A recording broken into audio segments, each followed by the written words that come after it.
ಒಂದು ಕಡೆ ಮಳೆ ಆಗ್ತಾ ಇದೆ, ಒಂದು ಕಡೆ ಮಳೆ ಆಗ್ತಾ ಇಲ್ಲ. ಏನು ಸರ್ ರೀಸನ್, ಮೇನ್ ರೀಸನ್ ಏನು? ರಾಜ್ಯದಲ್ಲಿ ನಾವು ನೋಡ್ತಾ ಇದ್ದೀವಿ, ಕೆಲವೊಂದು ಜಿಲ್ಲೆಗಳಲ್ಲಿ ಉತ್ತಮವಾಗಿ ಮಳೆಯಾಯಿತು. ಆದರೆ ಕೆಲವು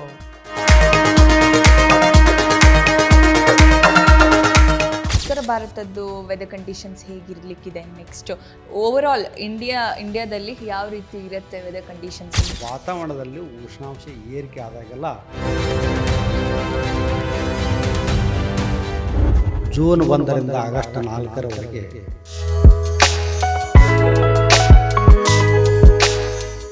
ಶೇಕಡ ಕೆಲವೊಂದು ಕಡೆ ಮಳೆನೇ ಆಗಿಲ್ಲ ಇದುವರೆಗೂ ಅಂತ. ಅಲ್ಲೇನಾದರೂ ಮಳೆ ಆಗುವ ಸಾಧ್ಯತೆಗಳಿದೆಯಾ? ಯಾವ ಭಾಗದಲ್ಲಿ, ಹೇಗೆ ಅಂತ?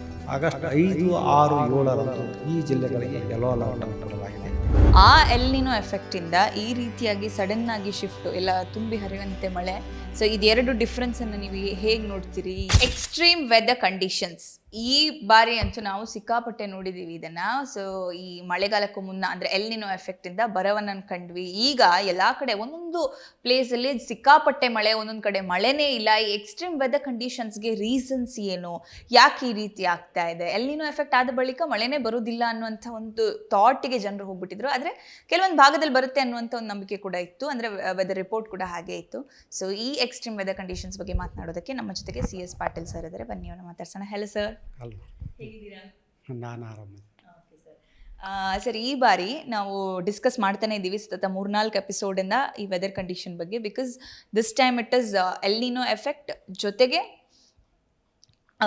ಒಂದು ಕಡೆ ಮಳೆ ಆಗ್ತಾ ಇದೆ, ಒಂದು ಕಡೆ ಮಳೆ ಆಗ್ತಾ ಇಲ್ಲ. ಏನು ಸರ್ ರೀಸನ್, ಮೇನ್ ರೀಸನ್ ಏನು ಈ ರೀತಿಯಾದಂಥ ಫ್ಲಕ್ಚುಯೇಷನ್ಗೆ ಅಂತ? ಅದ ಇತ್ತೀಚಿನ ದಿನಗಳಲ್ಲಿ ಎಕ್ಸ್ಟ್ರೀಮ್ ವೆದರ್ ಇವೆಂಟ್ಸ್ ಅಂತ ಕರಿತೀವಿ ನಾವು. ಅಂದರೆ ವಿಪರೀತ ಹವಾಮಾನ ಘಟನೆಗಳು. ಒಂದು ಕಡೆ ಅತಿಯಾಗಿ ಮಳೆ ಆದರೆ ಇನ್ನೊಂದು ಕಡೆ ಮಳೆ ಆಗದೇ ಇರೋದು. ಅಂದ್ರೆ ಒಂದು ಕಡೆ ಪ್ರವಾಹ ಆಗೋದು, ಒಂದು ಕಡೆ ಬರಗಾಲ ಬರೋದು, ಮತ್ತು ಕೆಲವೊಮ್ಮೆ ಕ್ಲೌಡ್ ಬರ್ಸ್ಟ್ ಆಗೋದು. ಇದಕ್ಕೆ ಮೇಘಾ ಸ್ಫೋಟ ಅಂತ ಕರಿತೀವಿ. ಕೆಲವೊಮ್ಮೆ ಈ ಲೋ ಪ್ರೆಷರ್ ಸಿಸ್ಟಮು, ಸೈಕ್ಲೋನು ತೀವ್ರಗೊಳ್ತಾವು, ಮತ್ತು ಗುಡುಗು ಮಿಂಚು ಕೂಡ ತೀವ್ರಗೊಳ್ತಾವು. ಇವಕ್ಕೆ ನಾವು ಎಕ್ಸ್ಟ್ರೀಮ್ ವೆದರ್ ಇವೆಂಟ್ಸ್ ಅಂತ ಕರಿತೀವಿ ನಾವು. ಇತ್ತಿತ್ತಲಾಗಿ ಎಕ್ಸ್ಟ್ರೀಮ್ ವೆದರ್ ಇವೆಂಟ್ಸು ಹೆಚ್ಚಿಗೆ ಆಗ್ತಾ ಇದ್ದಾವೆ. ಇದಕ್ಕೆ ಮುಖ್ಯ ಕಾರಣವೇನೆಂದರೆ ಜಾಗತಿಕ ಮಟ್ಟದಲ್ಲಿ ಉಷ್ಣಾಂಶ ಏರಿಕೆ ಆಗಿರುವುದು ಒಂದು ಮುಖ್ಯ ಕಾರಣ. ಇದು ಔದ್ಯೋಗಿಕ ಕ್ರಾಂತಿ ಆದ ನಂತರ ಯಂತ್ರಗಳ ಬಳಕೆ ಹೆಚ್ಚಿಗೆ ಆಗುತ್ತಾ ಬಂತು. ಈ ಯಂತ್ರಗಳನ್ನು ಓಡಿಸಲಿಕ್ಕೆ ನಾವು ಕೋಲು, ನ್ಯಾಚುರಲ್ ಗ್ಯಾಸಸ್ಸು ಮತ್ತು ನಾವು ಉಪಯೋಗ ಮಾಡ್ತಾಯಿದ್ದೀವಿ. ಇವೆಲ್ಲ ಕೋಲು ಮತ್ತು ಪೆಟ್ರೋಲಿಯಂ ಪ್ರಾಡಕ್ಟ್ಸ್ ಎಲ್ಲ ನಾವು ಉಪಯೋಗ ಮಾಡಕತ್ತಿದ ಮೇಲೆ ಇವು ಏನು ಮಾಡ್ತಾವಂದ್ರೆ ಕಾರ್ಬನ್ ಡೈಆಕ್ಸೈಡನ್ನು ವಾತಾವರಣದಲ್ಲಿ ಹೊರಸೂಸ್ತಾವು. ಮತ್ತು ಅದು ಅಲ್ಲದೆ ಕೃಷಿಯಿಂದ ಕೂಡ ಸಾಕಷ್ಟು ಕಾರ್ಬನ್ ಮೊನಾಕ್ಸೈಡು ಕೂಡ ವಾತಾವರಣದಲ್ಲಿ ಸೇರಿಕೊಳ್ತೈತಿ. ಮತ್ತು ನೈಟ್ರಸ್ ಆಕ್ಸೈಡು ಇವೆಲ್ಲ ಈ ಎಲ್ಲ ಅನಿಲಗಳಿಗೆ ನಾವು ಹಸಿರು ಮನೆ ಅನಿಲಗಳಂತ ಕರಿತೀವಿ ನಾವು, ಗ್ರೀನ್ ಹೌಸ್ ಗ್ಯಾಸಸ್ಸು. ಈ ಗ್ರೀನ್ ಹೌಸ್ ಗ್ಯಾಸಸ್ಸು ವಾತಾವರಣದಲ್ಲಿ ಹೆಚ್ಚಿಗೆ ಸೇರಿಕೊಳ್ತಾ ಇದ್ದಾವೆ. ಸೇರಿಕೊಂಡ ಮೇಲೆ ಅಂದ್ರೆ ಇವು ಭೂಮಿಯಿಂದ ಹೊರಸೂಸುವ ಲಾಂಗ್ ವೇವ್ ರೇಡಿಯೇಷನನ್ನು ಹೀರಿಕೊಳ್ತಾವೆ. ಅಂದರೆ ಶಾರ್ಟ್ ವೇವ್ ರೇಡಿಯೇಷನನ್ನು ಹೀರಿಕೊಳ್ಳುವುದಿಲ್ಲ. ಅಂದ್ರೆ ಸೂರ್ಯನ ಬೆಳಕನ್ನು ಇವು ಹೀರಿಕೊಳ್ಳುವುದಿಲ್ಲ. ಸೂರ್ಯನ ಬೆಳಕು, ಬಿಸಿಲು ನೇರವಾಗಿ ಭೂಮಿಯನ್ನು ತಲುಪುತ್ತಾ, ಭೂಮಿ ಕಾದು ಅದು ಒಂದು ಕಿರಣಗಳನ್ನು ಹೊರಸೂಸುತ್ತಾ. ಅದಕ್ಕೆ ನಾವು out going long wave radiations ಅಂತ ಕರಿತೀವಿ. ಇವು ಹಸಿರು ಮನೆ ಅನಿಲಗಳು carbon dioxide, carbon monoxide, nitrous oxide, chlorofluoro carbons ಇವೆಲ್ಲ ಏನು ಮಾಡ್ತಾವಂದ್ರೆ ಔಟ್ ಗೋಯಿಂಗ್ ಲಾಂಗ್ ವೇವ್ ರೇಡಿಯೇಷನ್ನು ಹೀರಿಕೊಂಡು ವಾತಾವರಣದ ಉಷ್ಣಾಂಶವನ್ನು ಏರಿಕೆ ಆಗಲಿಕ್ಕೆ ಸಹಾಯ ಮಾಡ್ತಾವೆ. ಇದು ಒಂದು ಹಸಿರು ಮನೆ ಅನಿಲಗಳು ಒಂದು ಬ್ಲ್ಯಾಂಕೆಟ್ ಥರ ಕೆಲಸ ಮಾಡ್ತಾವೆ. ಈ ಉಷ್ಣಾಂಶ ಏರಿಕೆ ಆಗ್ತಾಯಿದೆ. ಔದ್ಯೋಗಿಕ ಕ್ರಾಂತಿಯಿಂದ ಆದ ನಂತರ ಸುಮಾರು ಈಗ ಉಷ್ಣಾಂಶ 1.5 ಡಿಗ್ರಿ ಸೆಲ್ಸಿಯಸ್ ಉಷ್ಣಾಂಶ ಜಾಗತಿಕ ಮಟ್ಟದಲ್ಲಿ ಏರಿಕೆ ಆಗಿದೆ. ಮತ್ತು ನಗರ ಪ್ರದೇಶಗಳಲ್ಲಿ ಮತ್ತು ಕೆಲವು ಪ್ರದೇಶಗಳಲ್ಲಿ ಇನ್ನೂ ಹೆಚ್ಚಿಗೆ ಆಗಿರುವುದು ಕಂಡುಬಂದಿದೆ. ಈ ಉಷ್ಣಾಂಶ ಏರಿಕೆ ಆಯ್ತು ಅಂದ್ರೆ ವಾತಾವರಣದಲ್ಲಿ ವಾಟರ್ ಹೋಲ್ಡಿಂಗ್ ಕೆಪಾಸಿಟಿ ಅಂತ ಕರಿತೀವಿ ನಾವು. ವಾತಾವರಣದಲ್ಲಿ ಉಷ್ಣಾಂಶ ಏರಿಕೆ ಆದಾಗೆಲ್ಲ ನೀರನ್ನು ಅಂದ್ರೆ ಆವಿಯನ್ನು ಹಿಡಿದಿಟ್ಟುಕೊಳ್ಳುವ ಶಕ್ತಿ ಜಾಸ್ತಿ ಆಗುತ್ತೆ. ಬೇಗ ಸ್ಯಾಚುರೇಷನ್ ಆಗೋದಿಲ್ಲ ವಾತಾವರಣ. ಇದರಿಂದ ಏನಾಗುತ್ತಂದ್ರೆ ವಾಟರ್ ಹೋಲ್ಡಿಂಗ್ ಆವಿ ವಾತಾವರಣದಲ್ಲಿ ಜಾಸ್ತಿ ಹಾಕ್ಕೊಂತ ಹೋಗುತ್ತೆ. ಇದರಿಂದ ಏನಾಗುತ್ತಂದ್ರೆ ಮಳೆ ಆಯ್ತಂದ್ರೆ ಅತಿ ಒಂದು ಅಲ್ಪಾವಧಿಯಲ್ಲಿ ಸಾಕಷ್ಟು ಮಳೆಯನ್ನು ಸುರಿಸ್ತಾವು. ಈ ಒಂದು ಉಷ್ಣಾಂಶ ಏರಿಕೆಯು ಕೂಡ ಕೆಲವೊಮ್ಮೆ ಎಲ್ಲಿನೋ ಆದಂಥ ಜಾಗತಿಕ ಮಟ್ಟದಲ್ಲಿರುವ ಗ್ಲೋಬಲ್ ಸ್ಕೇಲ್ ಸಿಸ್ಟಮ್ಸನ್ನು ಕೂಡ ಒಮ್ಮೊಮ್ಮೆ ತೀವ್ರಗೊಳ್ಳಲಿಕ್ಕೆ ಸಹಾಯ ಮಾಡ್ತಾವೆ. ಮತ್ತು ಅದಲ್ಲದೆ ಸೈಕ್ಲೋನ್ ಇರ್ಬೋದು, ಲೋ ಪ್ರೆಷರ್ ಸಿಸ್ಟಮ್ ಇರ್ಬೋದು, ಲೈಟ್ನಿಂಗು, ಥಂಡರು, ಗುಡುಗು ಮಿಂಚು ಇತ್ತಿತ್ತಲಾಗಿ ಕೂಡ ಅವು ಸಿವಿಯರ್ ಆಗ್ತಾ ಇದಾವೆ. ಮತ್ತು ಕ್ಲೌಡ್ ಬರ್ಸ್ಟ್ ಅಂತ ಕರಿತೀವಿ ನಾವು. ಅಂದರೆ ಒಂದು ಅಲ್ಪಾವಧಿಯಲ್ಲಿ ಒಂದು ತಾಸಿನೊಳಗೆ 10 ಸೆಂಟಿಮೀಟ್ರ್ ಮಳೆ ಆಗೋದು, ಇದಕ್ಕೆ ನಾವು ಕ್ಲೌಡ್ ಬರ್ಸ್ಟ್ ಅಂತ ಕರಿತೀವಿ. ಇವಕ್ಕೆಲ್ಲ ಇದಕ್ಕೆ ಕನ್ನಡದಲ್ಲಿ ಮೇಘಾಸ್ಫೋಟ ಅಂತ ಕರಿತೀವಿ ಕ್ಲೌಡ್ ಬರ್ಸ್ಟಿಗೆ. ಇವೆಲ್ಲ ಇತ್ತಿತ್ತಲಾಗಿ ಜಾಸ್ತಿ ಆಗ್ತಾವೆ. ಈ ಒಂದು ಮಳೆ ಆಗಕತ್ತಂದ್ರೆ ಯಾವುದೇ ಒಂದು ಸರ್ಕ್ಯುಲೇಷನ್ನು ಅಥವಾ ಟ್ರಫು ಅಥವಾ ಲೋ ಪ್ರೆಷರ್ ಸಿಸ್ಟಮ್ಲಿಂದ ಮಳೆ ಆಗ್ತಾ ಇತ್ತಂದ್ರೆ ಸುತ್ತಮುತ್ತಲಿನ ಎಲ್ಲ ತೇವಾಂಶವನ್ನು ಅದು ತನ್ನಷ್ಟಿಗೆ ಸೆಳೆದುಕೊಂಡು ಅಲ್ಲೇ ಮಳೆಯನ್ನು ಸುರಿಸಿಬಿಡ್ತೈತಿ. ಅಲ್ಲಿ ಜಾಸ್ತಿ ಮಳೆ ಆಗುತ್ತೆ. ಉಳಿದ ಪ್ರದೇಶಗಳಲ್ಲಿ ಡ್ರೌಟ್ ಲೈಕ್ ಸಿಚುವೇಶನ್ಸ್ ಇರ್ತಾವೆ. ಅಂದ್ರೆ ಮಳೆ ಆಗೋದೇ ಇಲ್ಲ ಕೆಲವೊಂದು ಕಡೆ. ನಾವು ಇಲ್ಲೇ ನಮ್ಮ ರಾಜ್ಯದಲ್ಲೇ ನಾವು ನೋಡ್ತಾ ಇದ್ದೀವಿ, ಕೆಲವೊಂದು ಜಿಲ್ಲೆಗಳಲ್ಲಿ ಉತ್ತಮವಾಗಿ ಮಳೆ ಆಯಿತು. ಆದರೆ ಭಾಳ ಜಿಲ್ಲೆಗಳಲ್ಲಿ ಇನ್ನೂ ಮಳೆ ಕೊರತೆ 30-40% ಮಳೆ ಕೊರತೆ ಐತಿ. ಕರ್ನಾಟಕದ ದಕ್ಷಿಣ ಒಳನಾಡಿನ ಜಿಲ್ಲೆಗಳಲ್ಲಿ ಬೆಂಗಳೂರು ಸೇರಿದಂತೆ ಬಹುತೇಕ ಎಲ್ಲ ಜಿಲ್ಲೆಗಳಲ್ಲಿ ಮಳೆ ಕೊರತೆ ಇದೆ. ಆದರೆ ಕರಾವಳಿ ಮತ್ತು ಮಲೆನಾಡಿನ ಜಿಲ್ಲೆಗಳಲ್ಲಿ ಮತ್ತು ಉತ್ತರ ಒಳನಾಡಿನ ಪಶ್ಚಿಮ ಜಿಲ್ಲೆಗಳಲ್ಲಿ ಉತ್ತಮವಾಗಿ ಮಳೆಯಾಗಿದೆ. ಇದು ಒಂದು ಅಂದ್ರೆ ಈ ಒಂದು ಜಾಗತಿಕ ತಾಪಮಾನವು ಕೂಡ ನಮಗೆ ಗೊತ್ತಿರಲಾರ್ದಂಗೆ ಅದು ಒಂದು ಪರಿಣಾಮ ಬೀಳ್ತಿರ್ತೈತಿ. ಈ ಜಾಗತಿಕ ತಾಪಮಾನ ಆಗಲಿಕ್ಕೆ ಇನ್ನೊಂದು ಕಾರಣ ಅಂದರೆ ಜನಸಂಖ್ಯೆ ಏರಿಕೆ ಆಗಿರುವುದರಿಂದ ಅರಣ್ಯಗಳು ಕೂಡ ನಾಶ ಆಗ್ತಾವೆ. ಇವೆಲ್ಲ ಕಾರ್ಬನ್ ಡೈಆಕ್ಸೈಡನ್ನು ಹೀರಿಕೊಳ್ಳಲಿಕ್ಕೆ ಗಿಡ ಮರಗಳು ಕೂಡ ಜಾಸ್ತಿ ಬೇಕು.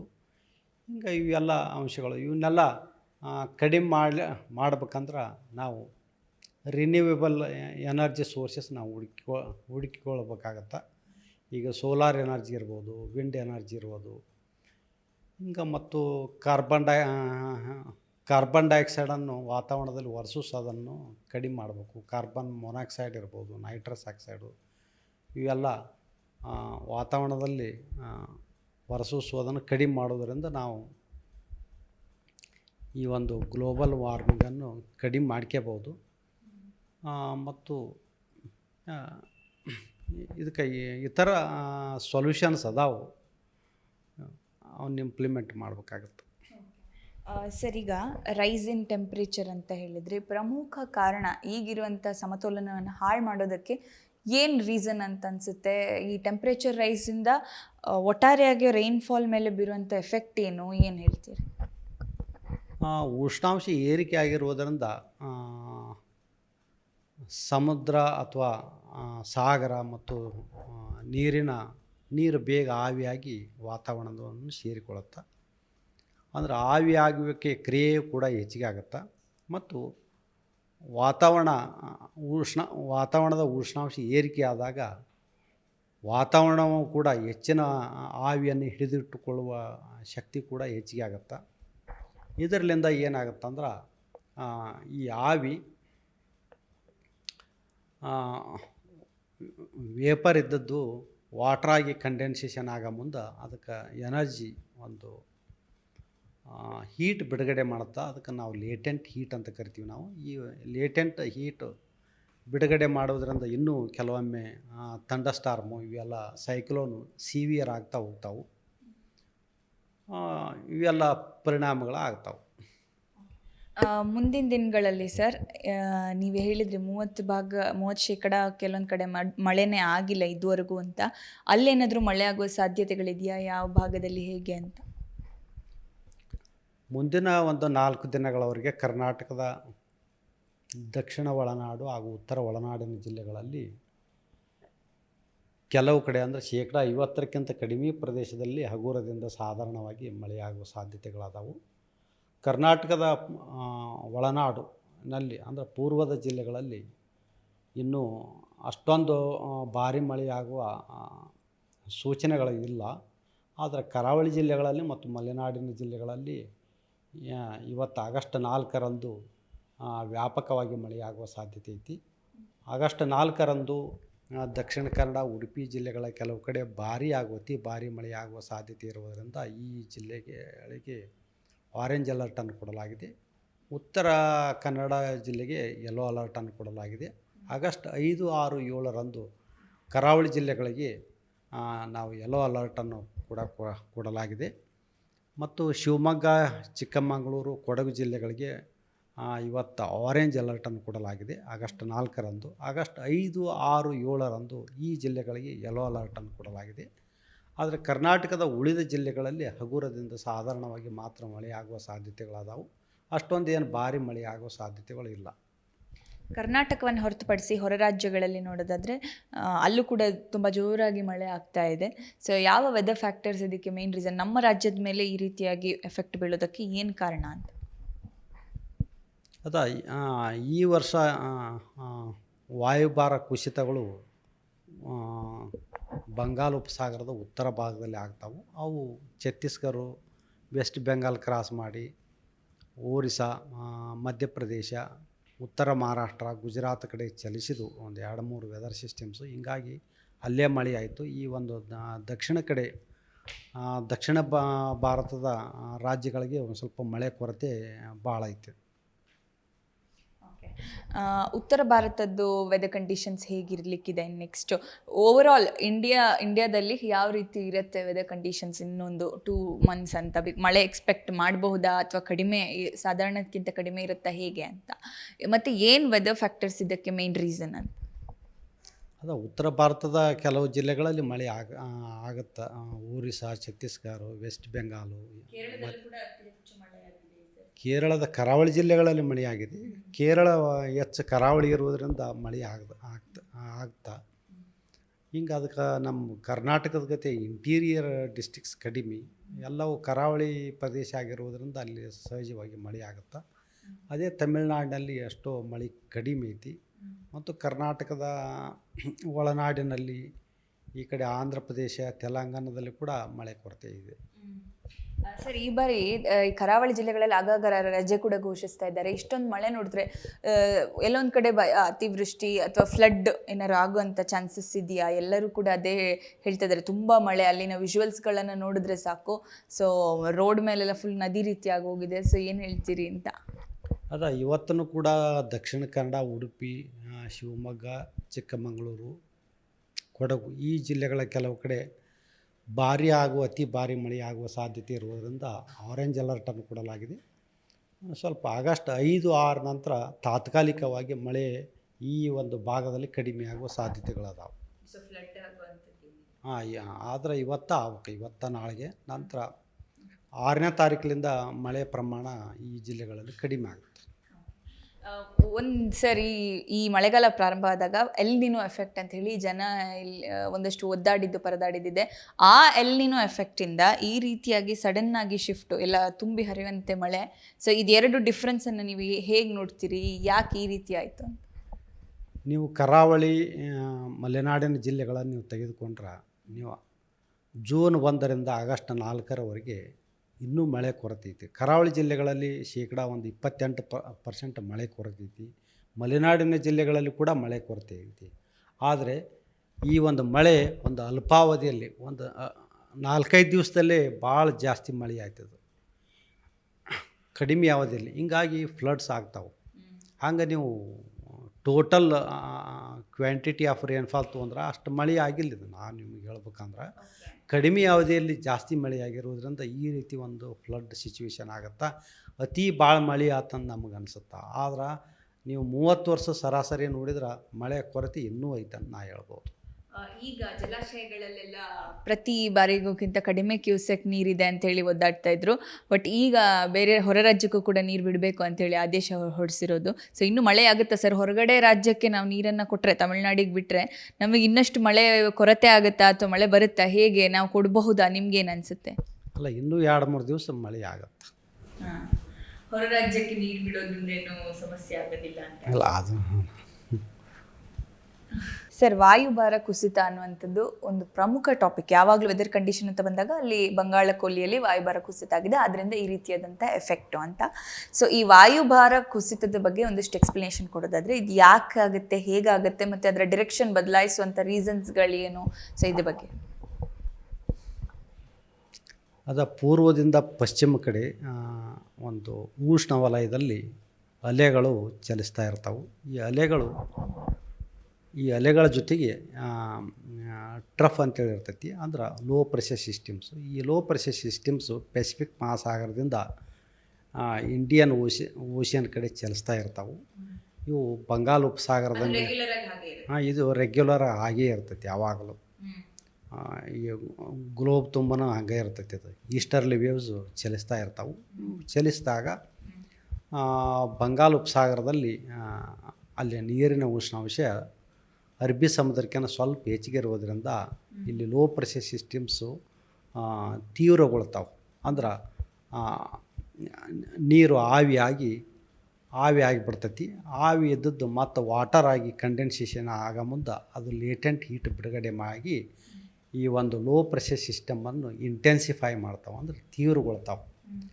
ಈ ಲೋ ಪ್ರೆಷರ್ ಸಿಸ್ಟಮ್ ಇಂಟೆನ್ಸಿಫೈ ಆಗಿ ಒಮ್ಮೊಮ್ಮೆ ಡಿಪ್ರೆಷನ್ನು, ಡೀಪ್ ಡಿಪ್ರೆಷನ್ ಅಂಥೇಳಿ ಆಗ್ತಾವೆ. ಈ ಒಂದು ಲೋ ಪ್ರೆಷರ್ ಸಿಸ್ಟಮ್ ಅನ್ನೋದು ಇದು ಸಿನಾಪ್ಟಿಕ್ ಸ್ಕೇಲ್ ಸಿಸ್ಟಮ್ಸ್ ಅಂತ ಕರಿತೀವಿ ನಾವು. 4 ಸ್ಕೇಲ್ ಸಿಸ್ಟಮ್ಸ್ ಅದಾವೆ ಒಟ್ಟು ವಾತಾವರಣದಲ್ಲಿ. ಒಂದು global scale system, second one is synaptic scale system, third one is meso scale system, fourth one is micro scale system ಅಂತ. ಗ್ಲೋಬಲ್ ಸ್ಕೇಲ್ ಸಿಸ್ಟಮು 10,000 ಕಿಲೋಮೀಟರ್ಗಿಂತನೂ ಜಾಸ್ತಿ ಇರ್ತೈತಿ. ಉದಾಹರಣೆಗಾಗಿ ಎಲ್ಲಿನೋ ಲ್ಯಾನೇನೋ ಅದು ಅದರದ್ದು ಅವಧಿನೂ ಕೂಡ ಭಾಳ ಜಾಸ್ತಿ ಇತ್ತು. 6 ತಿಂಗಳಿಂದ 1.5 ವರ್ಷ 2 ವರ್ಷ ತನಕ ಅದರದ್ದು ಲೈಫ್ ಟೈಮ್ ಇರ್ತೈತಿ global scale system. Synoptic scale ಸಿಸ್ಟಮದ್ದು ಅದರದ್ದು ಅವಧಿ 1 ವಾರ ಇರ್ತೈತಿ ಮತ್ತು ಉದ್ದ ಆಗಲ್ಲ ಇದು 1,000 ಕಿಲೋಮೀಟರ್ ಇರ್ತೈತಿ. ಮಳೆಗೆ. ಈ ಲೋ ಪ್ರೆಷರ್ ಸಿಸ್ಟಮು ಇದು ಒಂದು ವಾತಾವರಣದಲ್ಲಿ ಇರುವ ಬೇರೆ ಬೇರೆ ವೆದರ್ ಸಿಸ್ಟಮ್ಸ್. ಇದು ಲೋ ಪ್ರೆಷರ್ ಸಿಸ್ಟಮು ಹಾಗೆ ಮುಂದೆ ಡಿಪ್ರೆಷನ್ನು, ಡೀಪ್ ಡಿಪ್ರೆಷನ್ನು ತೀವ್ರಗೊಂಡಾಗೆಲ್ಲ ಅದ್ರ ಜೊತೆಗೆ ಗಾಳಿಯ ವೇಗವು ಕೂಡ ಜಾಸ್ತಿ ಆಕ್ಕೊಂತ ಹೋಗುತ್ತಾ ಮುಂದೆ ಪ್ರತಿ ಗಂಟೆಗೆ ಗಾಳಿಯ ವೇಗ 64 ಕಿಲೋಮೀಟ್ರಿಗೆ ಹೆಚ್ಚಿಗೆ ಆತಂದ್ರೆ ನಾವು ಅದಕ್ಕೆ ಸೈಕ್ಲೋನ್ ಅಂತ ಕರಿತೀವಿ ನಾವು. ಈ ಲೋ ಪ್ರೆಷರ್ ಸಿಸ್ಟಮ್ನ ಮುಂದೆ ಸೈಕ್ಲೋನ್ ಆಗಿ ಪರಿವರ್ತನೆಗೊಳ್ತೈತಿ. ಈ ಲೋ ಪ್ರೆಷರ್ ಸಿಸ್ಟಮ್ ಅದು ಉದ್ದಾಗಲ್ಲ 1,000 ಕಿಲೋಮೀಟ್ರ್ ಉದ್ದಾಗಲ್ಲ ಇರ್ತೈತಿ. ಈಗ ವಿಶಾಖಪಟ್ಟಣದ ಹತ್ರ ಒಂದು ಲೋ ಪ್ರೆಷರ್ ಸಿಸ್ಟಮ್ ಆಯ್ತಂದ್ರೆ ಇಡೀ ಕರ್ನಾಟಕವನ್ನೇ ತೆಲಂಗಾಣ, ಆಂಧ್ರ ಪ್ರದೇಶ, ಒರಿಸ್ಸಾ, ಮಹಾರಾಷ್ಟ್ರ, ಕರ್ನಾಟಕ ಇಷ್ಟೆಲ್ಲ ಆವರಿಸಿಕೊಳ್ತೈತಿ ಅದು ಒಂದು low pressure system. Low pressure system ಪೂರಾ ನಾರ್ತದಲ್ಲಿದ್ದರೆ ಅಷ್ಟು ಕರ್ನಾಟಕಕ್ಕೆ ಮಳೆ ಆಗಲ್ಲ. ಸ್ವಲ್ಪ ಸೌತ್ ಕಡೆ ಬಂತಂದ್ರೆ ಇಡೀ ಕರ್ನಾಟಕ ತುಂಬ ಮಳೆ ಆಗುತ್ತೆ. ಲೋ ಪ್ರೆಷರ್ ಸಿಸ್ಟಮ್ಸು ಜಾಸ್ತಿ ಆದಂಗೆಲ್ಲ ಮಳೆ ಜಾಸ್ತಿ ಆಗುತ್ತೆ. ಅಂದ್ರೆ ನಮ್ಮ ಮನ್ಸೂನು ಮಳೆ ಎಷ್ಟು ಲೋ ಪ್ರೆಷರ್ ಸಿಸ್ಟಮ್ಸ್ ಆಗ್ತಾವೋ ಅಷ್ಟು ಮಳೆ ಜಾಸ್ತಿ ಆಗುತ್ತೆ. ಎಲ್ಲಿನೋ ಇದ್ದಾಗ ಲೋ ಪ್ರೆಷರ್ ಸಿಸ್ಟಮ್ಸು ಕಡಿಮೆ ಆಗ್ತಾವೆ, ಅಷ್ಟೊಂದು ಇಂಟೆನ್ಸ್ ಇರೋಲ್ಲ low pressure system. Low pressure ಜಾಸ್ತಿ ಆದಂಗೆಲ್ಲ ನಮಗೆ ಮಳೆ ಜಾಸ್ತಿ ಆಗುತ್ತೆ. ಇದು ಒಂದು ಮೆಕ್ಯಾನಿಸಮ್.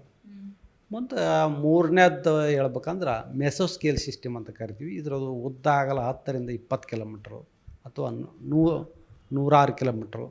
ಇದರ ಲೈಫ್ ಟೈಮ್ 2ರಿಂದ 3 ತಾಸು ಇರ್ತೈತಿ. ಇದಕ್ಕೆ ನಾವು ಥಂಡರ್ ಸ್ಟಾರ್ಮ್ ಅಂತ ಕರಿತೀವಿ ನಾವು. ಇವೆಲ್ಲ ಲೋ ಪ್ರೆಷರ್ ಸಿಸ್ಟಮ್ನೊಳಗೆ ಇವು ಥಂಡರ್ ಸ್ಟಾರ್ಮ್ ಇರ್ತಾವೆ. ಬೇಸಿಕ್ ಸೆಲ್ಸ್ ಇವೆಲ್ಲ ಲೋ ಪ್ರೆಷರ್ ಸಿಸ್ಟಮ್ ಆದ್ರೂ ಇದ್ರೊಳಗೆ ಸಾಕಷ್ಟು ಥಂಡರ್ ಸ್ಟಾರ್ಮ್ ಸೆಲ್ಸ್ ಹಾಕವು. ಇದರಲ್ಲಿಂದ ಮಳೆ ಬರ್ತೈತಿ. ಒಟ್ಟಾರೆಯಾಗಿ ಸರ್ ಈ ಬಾರಿ ಈ ಮಳೆ ಅಂತ ಬಂದಾಗ ಮೀನುಗಾರರಿಗೆ ಅಲರ್ಟ್ ಎಚ್ಚರಿಕೆಯನ್ನು ಕೊಡ್ತಾರೆ. ಸೊ ಎಷ್ಟು ಈಗ ಅವ್ರ ಬಿಸ್ನೆಸ್ ಕೂಡ ಹಾಳಾಗುವಂಥ ಚಾನ್ಸಸ್ ಇದೆ, ಬಿಕಾಸ್ ಸಮುದ್ರಕ್ಕೆ ಹೋಗಬಾರ್ದು ಅಂತ. ಇನ್ನು ಎಷ್ಟು ದಿನಗಳಾದಮೇಲೆ ಸೊ ಇದೊಂದು ನಾರ್ಮಲ್ ರೆಗ್ಯುಲರ್ ಇದಕ್ಕೆ ಬರ್ಬೋದು ಅಂತ. ಈಗ ಅರಬ್ಬಿ ಸಮುದ್ರದಲ್ಲಿ ಏನಂತ ಲೋ ಪ್ರೆಷರ್ ಸಿಸ್ಟಮ್ ಅಂತ ಏನು ಸ್ಟ್ರಾಂಗ್ ವೇವ್ಸ್ ಇಲ್ಲ, ಆದರೆ ಗಾಳಿಯ ವೇಗ ಮನ್ಸೂನ್ನಲ್ಲಿ ಸ್ಟ್ರಾಂಗ್ ಇರ್ತೈತಿ. ಹೀಗಾಗಿ ಮನ್ಸೂನ್ ಟೈಮ್ದಲ್ಲಿ ಈ ಜುಲೈ ಆಗಸ್ಟ್ನಲ್ಲಿ ಗಾಳಿಯ ವೇಗ ಜಾಸ್ತಿ ಇರುವುದರಿಂದ ಮೀನುಗಾರರು ಇದರ ಬಗ್ಗೆ ಎಚ್ಚರಿಕೆಯಿಂದ ಇರಬೇಕು. ಮತ್ತು ಮುಂದೆ ಸೆಪ್ಟೆಂಬರ್ಗೆ ಮತ್ತು ಗಾಳಿಯ ವೇಗ ಕಡಿಮೆ ಆಗುತ್ತೆ. ನಮ್ಮ ಬೆಂಗಳೂರು ಸಿಲಿಕಾನ್ ಸಿಟಿ ಬೆಂಗಳೂರಲ್ಲಿ ಬೆಳಗ್ಗೆನೇ ನಾವು ನೋಡಿದ್ವಿ, ಸೊ ಬೆಳಗ್ಗೆ 6 ಗಂಟೆಯಲ್ಲಿ ಫುಲ್ ಮಳೆ ರೀತಿ ಇತ್ತು, ಮತ್ತು ಸ್ವಲ್ಪ ಬಿಸಿಲು ಬಂತು, ಮತ್ತೆ ಈಗ ಫುಲ್ ಮೋಡ ಕವಿದ ವಾತಾವರಣ. ಸೊ ಬೆಂಗಳೂರು ಜನರು ಬೆಂಗಳೂರು ವೆದರ್ ಬಗ್ಗೆ ಸಿಕ್ಕಾಪಟ್ಟೆ ಮಾತಾಡ್ತಾರೆ, ಒಂದು ಟೈಮಲ್ಲಿ ಇದ್ದಂಗೆ ಇನ್ನೊಂದು ಟೈಮಲ್ಲಿ ಇರಲ್ಲ ಅಂತ. ಈ ಒಂದು ತಿಂಗಳು ನೆಕ್ಸ್ಟ್ ಒಂದು ತಿಂಗಳು ಬೆಂಗಳೂರು ವೆದರ್ ಬಗ್ಗೆ ಒಂದು ಸ್ವಲ್ಪ ವಿಸ್ತೃತವಾಗಿ ಹೇಳೋದಾದರೆ ಏನು ಹೇಳ್ತೀರಿ ಸರ್? ಮತ್ತು ಬೆಂಗಳೂರಿನಲ್ಲಿ ಮುಂದಿನ ದಿನಗಳಲ್ಲಿ ಹಗುರದಿಂದ ಸಾಧಾರಣವಾಗಿ ಮಳೆಯಾಗುವ ಸಾಧ್ಯತೆ ಐತಿ. ಬೆಂಗಳೂರಿನಲ್ಲಿ ಸಾಮಾನ್ಯವಾಗಿ ಸೆಪ್ಟೆಂಬರ್ ಅಕ್ಟೋಬರ್ ತಿಂಗಳಲ್ಲಿ ಜಾಸ್ತಿ ಮಳೆಯಾಗುತ್ತೆ, ಮತ್ತು ಇಲ್ಲಿ ನವಂಬರ್ 15 ತನಕ ಮಳೆ ಇರೋ ಸಾಧ್ಯತೆಗಳು ಇರ್ತಾವೆ. ಬೆಂಗಳೂರು ವೆದರ್ ಯಾಕೆ ಸರ್ ಇಷ್ಟೊಂದು ಫ್ಲಕ್ಚುಯೇಟಿಂಗ್ ಅನಿಸುತ್ತೆ ನಿಮಗೆ? ಬೆಂಗಳೂರು ವೆದರ್ ಇದರದ್ದು ಎತ್ತರ ಜಾಸ್ತಿ ಇರುವುದರಿಂದ ವಾತಾವರಣ ಬೇಗ ಬದಲಾಗುತ್ತೆ ಎಲ್ಲ. ಮತ್ತು ಇಲ್ಲಿ ಇದು 930 ಮೀಟರ್ ಹೈಟ್ ಇರೋದರಿಂದ ಸ್ವಲ್ಪ ಮೋಡ ಆದ್ರೂ ಸ್ವಲ್ಪ ಮಳೆ ಬಂದ್ರೂ ಬೇಗ ತಂಪಾಗತ್ತೆ, ಮತ್ತು ಹಿಂಗೆ ಬದಲಾವಣೆಗಳು ಭಾಳ ಫಾಸ್ಟಾಗಿ ಆಗ್ತವೆ. ಇದಿಷ್ಟು ಕೂಡ ಈ ಒಂದು ವೆದರ್ ಕಂಡೀಷನ್ಸ್ ಬಗ್ಗೆ ನಮ್ಮ ಮಾತು. ಎಲ್ಲಿನೋ ಎಫೆಕ್ಟ್ ಯಾಕಾಯಿತು, ತದನಂತರ ಸಡನ್ ಚೇಂಜಸ್ಗೆ ರೀಸನ್ಸ್ಗಳೇನು, ಸೊ ಗ್ಲೋಬಲ್ ವಾರ್ಮಿಂಗ್, ಈ ಎಲ್ಲ ಟಾಪಿಕನ್ನು ಇವತ್ತು ಕವರ್ ಮಾಡಿದ್ವಿ. ಮತ್ತೆ ಮತ್ತೊಂದು ವಿಶೇಷ ವ್ಯಕ್ತಿ ಜೊತೆ ನಿಮ್ಮೆಲ್ಲರನ್ನ ಭೇಟಿ ಆಗ್ತೀನಿ. ಅಲ್ಲಿವರೆಗೂ ನೋಡ್ತಾ ಇರಿ ವಿಜಯವಾಣಿ ಡಿಜಿಟಲ್ ಮೀಡಿಯಾ.